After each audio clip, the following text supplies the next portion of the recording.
This podcast is proud to be part of the TalkSport Fan Network. TalkSport. Powered by fans. Danilo's free. He goes to Gibbs wide. Edge of the box. Foley. Yes! Great goal! What a hit from Arena! Gibbs wide. They've only gone and done it again. Forest back in the lead. Through Morgan Gibbs White. Oh, and he scores! And the City Ground goes ballistic.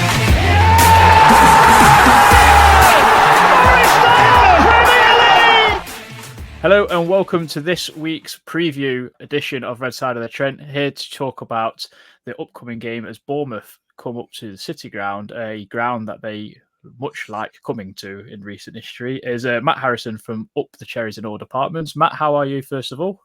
Yeah, all good, buddy. Yeah, thanks for having us on. No problem. Let's dive straight into it. How's Bournemouth summer been? Obviously, there's the elephant in the room that Dom Solanke's just left, but overall, before that, and maybe a tiny bit after that, how has it generally been for Bournemouth? It's not been too much transfer activity, has there? Yeah, there's been a little bit of transfer. Obviously, Dom going is now a big void to fill. Obviously, a lot of goals he scored last season. He was obviously going to attract attention from bigger clubs. So yeah, he's obviously moved on. But overall, pre-season, we've had a good pre-season, to be fair. We've had some decent results. We've had a decent American tour, which has really raised the profile of the club. So all in all, yeah, it's not been a bad pre-season apart from obviously losing Dom. Yeah, I mean, some lovely kits have come out. I see Michael B. Jordan modelling them. Yes. Was the Dom Solanke thing like a bit kind of... It seemed to come out quite quickly and then happen all very, very quickly. Has it always been on the cards that there was a possibility of him leaving, and have Bournemouth been trying to kind of already be ready to replace him as such, or what? Yeah, I mean, there was talk towards the end of last season, obviously, about his release clause and things like that. And you know what the rumour mill was like. You know, it all started towards the end of last season. So...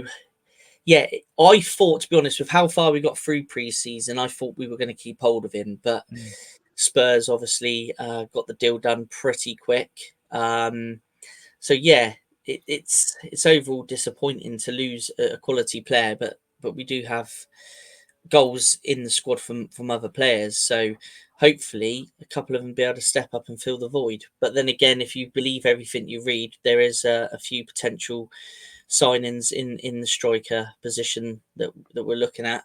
We obviously won't get him across the line for Saturday, but hopefully we might be able to bring in another striker with the money we made from Dom. So yeah, still early days over the transfer market, isn't it? It's still got, what was it, another week or 2 weeks, is it? Couple of weeks, yeah, when all the madness seems to happen, especially for Forest. Yeah. But what's the general feeling around Solanke leaving Bournemouth? Are you all kind of like wished him quite well because he's gone to a pretty reputable club, or what's the feeling? You kind of think he could have gone somewhere better, because Spurs are one of those sort of teams, aren't they? Yeah, I mean, from the fan base point of view, I think everyone's pretty much wished him all the best. Obviously, we don't want him bagging a hat-trick when we play him. But other than that, you know, the fan base has, you know, wished him well. And you can't really begrudge a player a move to play European football once he's bagged, you know, as many goals as he did last season. So, no, there's no remorse there from us. You know, we do wish him all the best. It's just a shame that we've lost him, really. I mean, it's... yeah, it's a real shame. Because the thing is, during all the speculation, he was still training. There was none of this big ego about him. None of this, I'm not training until, you know, we sort this situation out. You know, he trained every day right up until the Friday, I believe. And obviously the deal was completed on the Sunday, so the Saturday. So, yeah, he was a model professional during it as well. So, you know, you can't really regurgitate anything against him, really. Yeah, I mean, I really like Dom Solanke. I think he's a terrific striker. I mean, he was going in my FPL team regardless of Forest were playing against him this Saturday because he always likes to score against us. But go to someone like Tottenham, I think he'll score plenty of points in the FPL. But who have you kind of been linked to since his departure, or like maybe just before? I know I've seen Cameron Archer loosely linked, and I know you've got is it Inisa now? I don't know if I've said that right actually. Yeah. He's currently injured. Right. Well, he's coming back. He's in rehabilitation. Early days training and things like that. So it doesn't look like he'll make Saturday at this stage. I don't think. So I would imagine it will either be Justin Kluivert or Antonio Samanier that will lead the line. But yeah, in terms of who we've been linked with, Archer was someone that we were linked with earlier on in the season, pre-season. But now we're heavily linked with Eddie Nikita at Arsenal. Yeah.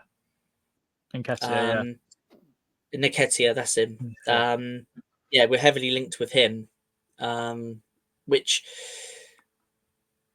I don't know. I think he could come down here and possibly do a job for us. So, I'm not so disappointed by being linked with him. Arsenal fans would probably say different, but it's be interesting to see we do get across the line. But he seems to be the favourite at the minute. Yeah, I mean, it's going to be massive shoes to fill because I feel like Bournemouth really built that team around Dom Solanke and trying to feed him. So yeah, difficult. Other transfers you made. I mean, you made Luis Sinisterra permanent. You've brought in Dean Huijsen from Juventus as main first teamers. Where else do you feel like you need to strengthen apart from the obvious now? Is there anyone else? Anywhere like midfield maybe or somewhere? Do you know what? We're quite blessed with midfielders. To be fair, and we do need Tyler Adams to stay fit, to be honest, because he's never really been fit since he's been with us. But yeah, the midfield wise, I wouldn't say is a major issue. But for me, left back is a potential issue. We've got Kirkes, who I'm sure you've probably seen. We lost Lloyd Kelly during the of course to Newcastle. Pre-season to Newcastle. Free transfer. He run his contract down and he's gone on to Newcastle. We do have Max Aarons as right back, who can also play left back as well as Smithy, but they're naturally right-footed. And we got a deal done yesterday from Barcelona. Trying to think how to pronounce his name now. I think it's Julian Arujo, something like that. Arujo. I think I've seen who you know. Yeah. Well, he's coming and he's a right back as well. So we got 3 right backs to technically 1 left back. So possibly I would say the left back role is where we definitely need to sign in, and obviously up front, like you say. Yeah, I mean, I've seen today Mamashvili might go to Liverpool and then be loaned to Bournemouth. I mean, that'd be that'd be some coup, but obviously only a loan signing, so leave you kind of in the same sort of predicament for next season if you did want a goalkeeper. I know Neto's your captain though, so it'd be a bit strange to suddenly get another goalkeeper, and similar to how Forest keep getting goalkeepers. We're quite blessed with goalkeepers as well. I mean, we've got we signed one during pre-season, Alex Poulsen, who's been a great player for was it Wellington Phoenix, I think they were called in Australia. I think they played as part of an all-stars side against Newcastle at the end of last season and kept a clean sheet. He's highly thought of, but we've loaned him straight out. And then we've got Will Dennis. He was on loan at Kilmarnock last season, done really well. Then, of course, there's Mark Travers, Neto. So, yeah, if we do get that signing across the line, it'd be interesting to see what we do with the likes of Travers, because he's desperately wanting first-team football. So, it'd be interesting to see if we do sign him and who goes out, because someone's got to go out, I'd imagine. Yeah, are you excited about Dean Huijsen? I don't know how you say his last name, actually. He's Spanish or Dutch. I don't think he can quite decide, but he's quite an exciting prospect, isn't he? Yeah, he is. He's Danish by birth, but I think he was brought up in Spain. Yeah. And now he plays for the Spanish under-21 side. I've seen him play in the pre-season, and for a kiddie of his age, he's very mature. Very good with the ball at his feet, calm in the tackle, likes to push forward a little bit as well, which is always good. So he's a real talent. Had a great season last year for Roma on loan from Juventus. And I think he's a bargain for. I think we paid about 12 million for him. I think it is. I think it was undisclosed officially, but I think rumours are about 12 million. And fantastic signing. Fantastic. So it's going to be real good competition for the likes of Marcus Senesi. And obviously then we've got players like Chris Mepham, Zabanier as well. Yeah. So yeah, it's improved the squad massively. Yeah. Who are you expecting to be your main man now this season? If it's not, well, now Solanke's left, who are you kind of relying on a little bit? For me, in terms of getting goals, or just in general, just being your main man, talisman. Kluivert, yeah, is a big player for me. Also, like I was saying, Antonio Samane, he's going to be need to step up this season. Those two for me, they're two of them are my favourite players anyway, but they're definitely going to need to step up this season. I believe they can as well. Kluivert, great attacking player. I'd like to see him finish some more this season. Try and take a leaf out of his old man's book and put a few more in the net would be handy. But I think he can step up. I mean, he's great, Kluivert. He can play on the wing. He can play in behind the front man. He can play up top on his own. You know, he is quite versatile. So, if we don't manage to get a striker in, then definitely those two players are going to have to step up for us this season. Who do you think will be a surprise package from your team this season? Surprise package. Well, we didn't see too much of him last year. Another player that suffered with injuries and a few setbacks and that. But I think Luis Sinisterra could definitely be a surprise package for us this season. He looked really good in pre-season. So yeah, I think he could potentially be a surprise package. And maybe our new signing for Barcelona as well, if he nails a place down in the side, because he's played over 100 times for LA Galaxy. He went on loan last season. I don't think he's actually played a first-team game for Barca, but you've got to be decent to be picked up at Barcelona, haven't you? So he could be a surprise asset as well.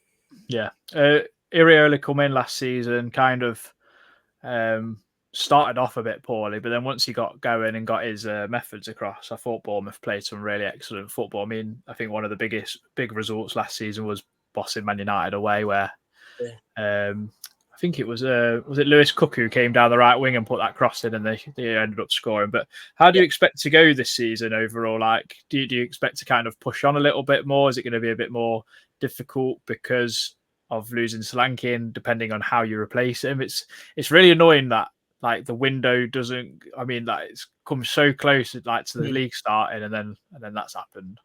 Yeah, I mean, absolutely. It's in terms of it makes you think differently now. Losing a big player like Dom is making you think. You know, the club's got ambition. It wants to get into Europe at some stage, but losing the likes of Dom does kind of make you rethink. I mean, I think we can kick on from last season. Can we get Europe? I would love to, obviously. My heart says yes, we can do it, but my head tells me otherwise. I think if we finish 10th, again, that's another step in the right direction. And, you know, like you said about the Man United game there, on our day, we can beat anybody and beat them convincingly. Like the performance at Old Trafford last season was probably one of the best performances I've seen in the Premier League era, if not all the years I've been following Bournemouth. So yeah, but I think in terms of progression, I still think we can move forward. It's only a couple of places on last season, but again, it's still a step in the right direction. I don't think we're ready for Europe just yet. Yeah, I mean, it's a big ask. There's a lot of teams, a big clutch of teams going for it, and then obviously teams that didn't make it last season and everything else. So it's going to be an interesting battle up there. What do you expect from the game on Saturday? Obviously, the last couple of games at the City Ground have all ended 3-2 in Bournemouth's favour, which is an absolute. I mean, we absolutely hate that scoreline because it happened to us 7 times last year. We wasn't on the right end of any of them. So, thoughts on how the game's going to go this weekend? We've been with it the first game of the season, and with the sun hopefully shining and everything else. Yeah, well, as you well know, you always want to have a good result on the first day of the season, don't you? And like you say, we've had some good results up at the City Ground recently and over the years. So for me, I think we can come out then and get a win. In all honesty, you've got to back your side. But if we come back with a draw, it's a good point. Yeah. Do you think how are you expecting to line up on Saturday? Obviously, with no Solanke, I'm very interested to know who's going to play in the number 9 role. I would say at the moment, Antonio Samane will probably get the nod in the number 9 role. Yeah, I'd have thought he would though as well. Yeah, and I think this gives him the opportunity to cement that as his role for this season. I tend to prefer him kind of in behind the forward, but he can score goals. He's a good finisher, and this could give him that opportunity to cement that place for himself for this season. Now Solanke's out of the way, that place is up for grabs. So people like himself and possibly Cliver. Obviously, we've got Yunus and El to come back, but in terms of this game this weekend, he's probably not going to be fit, like I said earlier. So he's got a chance to make a mark on the team and keep his place up top. But then we do have Jebberson as well, who we signed on I think we agreed a tribunal fee with Sheffield United. I think the initial plan for him was to go straight out on loan, which is still kind of in the press at the minute. So who knows? He might get a shout, but I would imagine it'd be Samanio that will lead the line for Bournemouth on Saturday. What will the rest of your 11 be? So starting in goal, gives us a team. Starting in goal for myself personally, as it stands, would be Neto. Across the back 4 would be Adam Smith, who is a veteran at the club. Marcus Senesi, but he had a nasty head injury last weekend. So if not him, it would be Zabanier and Howson, with Kirkes at left back. In the midfield, you'd have Lewis Cook and possibly Ryan Christie. That will make a partnership in the midfield. Then you'd have Cliver, I would imagine Tavernier, possibly Dongo Atara, Samanier. I think that's 11, isn't it? Have I named 11? Yeah, no. So no Sinisterra in your starting 11. Well, see, what I like about Sinisterra is that he's a good impact player. Yeah. If things ain't going right, and I think maybe for this weekend, if things ain't going right, we can unleash him from the bench. But yeah, Sinisterra, I think by the end of the season, if he stays fit, will be a regular start. Like I say, he's had a great pre-season, but I just think Saturday, with the way games can go at the City Ground, I think that if we need to pull something out of the bag, Sinisterra could be the man on Saturday. Yeah, I mean, I can't imagine you've kept tracks of Forest too much this summer, Matt. But I'm going to ask you, who do you think is a threat from our side to Bournemouth? Do you know what? I was looking just this week because we're doing our tier list show this week, so I tend to have a look at all the sides and who they've signed, and now I've gone blank on Forest. Who is that? Who's that one that I put him on because I do some graphics for the show, and I put the player on there, and I thought, he looks like he's going to be handy this season. Could be Alanga, Hudson-Odoi. That's him, Hudson-Odoi, and who's the other one? Gibbs-White. Gibbs-White, yeah. Yeah, I like Gibbs-White actually. Yeah. I think he's a decent player. But yeah, I think possibly them two, and then there's the striker as well that I always think is quite a tough, handy player to play against. Well, yeah, Awundi might be an impact sub this weekend by the looks of it, but yeah, he can be. Yeah, because he's been injured most of pre-season, so he's been on the subs bench the last couple of games and kind of needs easing back in as such because we kept rushing him back the last couple of seasons, and he gets injured for like 3 or 4 months, and it's like it's frustrating, doesn't it? Yeah. Haven't you signed a new goalkeeper as well? We signed Carlos Miguel from Corinthians, who's 6'8", but I wouldn't expect him to start. I think Matt Sells will definitely keep his place. Who actually coincidentally made his debut against Bournemouth at the away game last season. Yes, I vaguely remember. Yes. Yeah. No, but yeah, it should be a good game, I think. Any Bournemouth hot takes? I know I asked you this off air to come up with. I don't know if you've managed to come up with one or not, but I'd be interested to hear one. Yeah, it would have been nice for Craig to give me the heads up on that one, wouldn't it? But no, just spontaneously off the top of my head, let's say I reckon Samani to score 15 plus goals next season. I mean, that'd be some return from Antoine Semenyo. Yeah, it'd be brilliant. Any Premier League hot takes? Anything that you think craziness might happen, like Man City might actually get their deduction or anything like that? Well, yeah, that would be interesting if that did happen, wouldn't it? Yeah, I think West Ham will qualify for Europa League in 5th place. That's I would back that. They've made some really, really good signings, to be fair to them. I think they look really, really handy. It's just whether they've got the squad depth. But yeah, look really handy, West Ham do this season.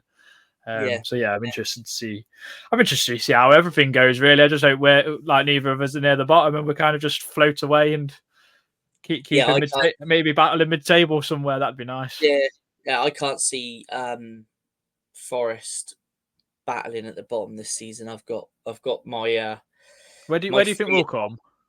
Sorry? Where do you think we'll come?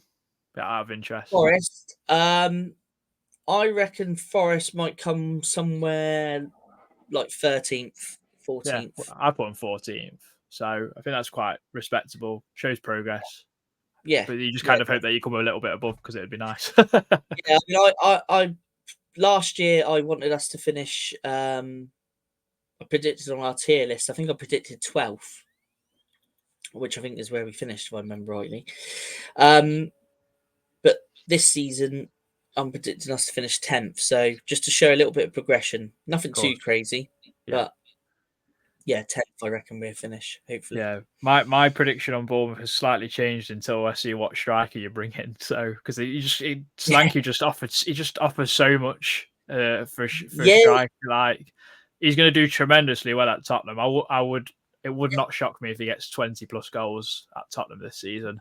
Yeah, really, I mean, he's playing with the likes of, Son and players like that. I mean, it's not just his goals either. I mean, what we miss is his other kind of play as well. Sometimes he can pick the ball up and then spray a pass. Do you know what I mean? He can create as well. Yeah. He's capable of creating quite a few assists. So our loss is obviously Tottenham's game. Yeah, absolutely. Can I get a score off you, Matt, for Saturday? Yeah. Don't say 3-2 Bournemouth. I was literally then 3-2, but no, I don't know. You will score. But I'm going to go with a 2-1 Bournemouth. That's fair enough. I've gone 2-0 personally to Forest, so it'll be an interesting game. I'm looking forward to it. It's a good one, I think, to kind of kick off because two teams that are hopefully going to be in amongst each other in the league table. So hopefully that'll be a good one for, I don't know, the neutral who's watching. I don't know where they'll be watching, but a good one. Matt, where can people check out Up the Cherries? Yeah, so Up the Cherries in all departments is on majority of platforms, to be fair. It's on YouTube, Spotify, X. I think Craig's pretty much got us on everything, to be honest. He tends to deal with all the platform stuff. I just do all the hard work in the background. Fair enough. All right, Matt. Well, thank you very much for joining us. If everyone enjoyed it, please drop us a like. Go check out Up the Cherries in all departments. Go give them some love and good luck for the season, Matt. Obviously, not good luck for Saturday. I wish you all the doom, to be honest, on Saturday because we're due one over you. So we'll see you then. Come on, you Reds.